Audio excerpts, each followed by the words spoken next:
सावधान, महाराष्ट्रावर भीषण संकट. पुढील 48 तास धोक्याचे. राज्यात वादळी पाऊस धुमाकूळ घालणार असून हवामान विभागानं हाय अलर्ट जारी केलाय. 22 ते 25 एप्रिल या 4 दिवसात राज्यात वादळी पाऊस, विजांचा कडकडाट आणि सोसाट्याचे वारे वाहण्याची शक्यता आहे. काही जिल्ह्यात गारपीट तर काही ठिकाणी उष्णतेच्या लाटेचा इशारा देण्यात आलाय. आज 22 रोजी पुणे, नाशिक, अहिल्यानगर आणि छत्रपती संभाजीनगरसह पश्चिम महाराष्ट्र आणि मराठवाड्यातील जिल्ह्यांना येलो अलर्ट देण्यात आलाय.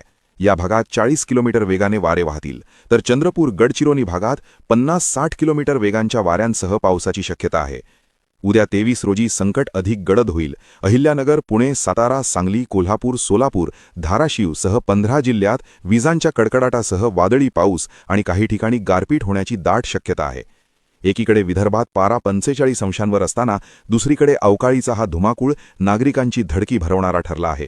घराबाहेर पडताना नागरिकांनी काळजी घ्यावी आणि सतर्क राहावे.